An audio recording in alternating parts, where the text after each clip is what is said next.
ନିଧି ବୁଢ଼ା ବାରିପଟେ ପଡ଼ିଛି ବିଚାର। ସୁନ୍ଦର ପୁରୁଣା କବିତା। ଧାରା ଶ୍ରାବଣ ମାସ ଶେଷ ରବିବାର, ନିଧି ବୁଢ଼ା ବାରିପଟେ ପଡ଼ିଛି ବିଚାର। ମଶା ମାଛି ମୂଷା ଯାଙ୍କ ଏକଠାବି ବସି, ଯୋଜନା କରନ୍ତି ତାର ପ୍ରାଣ ଦେବେ ନାସି।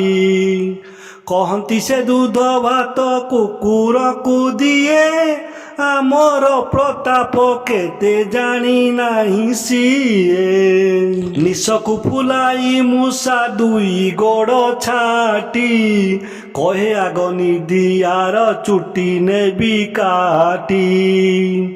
ମାଟିର ଯତନେ ବୁଢ଼ା କରିଅଛି ଘର, ଗାତ ଖୋଳି କରିଦେବି ସବୁ ନାର ଖାର। କୋଳଥ ମାଣ୍ଡିଆ ଧାନ ସବୁ ଦେବି ଲୁଟି, ଲୁଗା ଜାମା ନଥି ପତ୍ର ଦେବି କାଟି କୁଟି। ପୋଷି ନାହିଁ ବିଲେଇ ସେ କାହାକୁ ବା ଡର, କୃପଣ ପଣିଆ ଏବେ ଛଡ଼ାଇବି ତାର। ମୂଷା କଥା ଶୁଣି ମଶା ଟେକିଲା ତ ମୁଣ୍ଡ, ଆସନରୁ ଉଠି କହେ ଦେଖ ମୋର ଶୁଣ୍ଡ। ଏଥିରେ ଆଣିବି ବାତ ମ୍ୟାଲେରିଆ ଜର, ଛାଡ଼ିବି ତାର କତରେ ହେବ ହରବର। ଧୂଆଁ ଦିଏ ନାଇଁ ଘରେ ନ ଟାଙ୍ଗେ ମଶାରୀ, କାମୁଡ଼ି କାମୁଡ଼ି ତାକୁ ପକାଇବି ମାରି। ପଚାସଢ଼ା ଖାତ କ୍ଷମା କେତେ ଅଛି ତାର, ବଂଶ ବଢ଼ାଇବା ତହିଁ ଆସରେ ଏଥର। ରୋଷେ ଭଣ ଭଣ ହୋଇ ମାଛି କହେ ଶୁଣ, ମହାମାରୀ ହୋଇ ଯାର ଅଟେ ମୁଁ ବାହାନ। ଶହ ଶହ ରୋଗୀଙ୍କର ମଳ ମୂତ୍ରେ ବସି, ଜୀବାଣୁ ଆଣିବି ବୋହି ଘରେ ଘରେ ପଶି। ଛକି ଛକି ଛାଡ଼ି ଦେବି ବୁଢ଼ାର ଆହାରେ, ଦେଖିବି ଜୀବନ ତାର କିଏ ରଖିପାରେ। ନ ଖାଏ ଗରମ ସେ ତ ନଘ ଉଡ଼େ ମୋତେ, ଏ ଜୀବନ ନିଶ୍ଚେ ଜାଣ ଗଲା ମୋର ହାତେ। ଆଢ଼ୁଆଳେ ନିଧି ସବୁ ଶୁଣୁଥିଲା ବସି, ରୋଷେଲୁଆ କାତିଟାକୁ ଧଇଲା ସେ କଷି। ଘର ଚାରି ପାଖେ ଥିଲା ଯେତେ ଲଟା ବୁଦା, କାଟି କୁଟି ଏକା ଦିନେ କରିଦେଲା ପଦା। ସଫା କଲା ଖତ ଗଦା ଖାତ ଦେଲା ପୋତି, ଖଟରେ ମଶାରୀ ଟାଣି ଶୋଇଲା ସେ ନୀତି। ମାଛି ଘଉଡ଼ାଇ ଖାଦ୍ୟ ଖାଇଲା ଗରମ, ପୋଷିଲା ବିଲେଇ ଏକ ମୂଷାଙ୍କର ଜମ। ମଶା ମୂଷା ମାଛି ଘେନି ସାଙ୍ଗସାଥି ଭାଇ, ଆଶ୍ରୟ ନ ପାଇ ଗଲେ ବଣକୁ ପଳାଇ।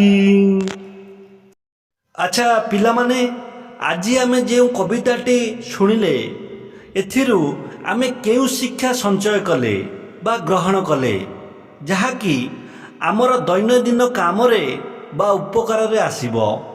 କେଉଁଥିପାଇଁ ନିଧି ବୁଢ଼ାର ଜୀବନ ନେବା ପାଇଁ ମୂଷା ମାଛି ମଶାମାନେ ବିଚାର କରୁଥିଲେ?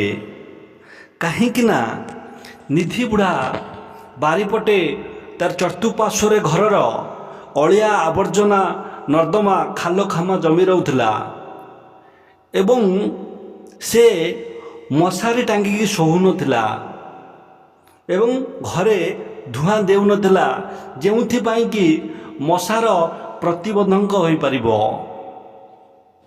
ମାଛି ତାର ଖାଦ୍ୟରେ ବସୁଥିଲେ, ସେ ଘୋଡ଼ାଇକି ଢାଙ୍କୁଣୀ ଘୋଡ଼ାଇକି ରଖୁନଥିଲା ଏବଂ ଗରମ ଖାଦ୍ୟ ଖାଉନଥିଲା। କିପରି ନିଧି ବୁଢ଼ା ଏମାନଙ୍କ ହଇରାଣ ହରକତ ଏବଂ ରୋଗ ହେବା ପୂର୍ବରୁ ବଞ୍ଚିଗଲା?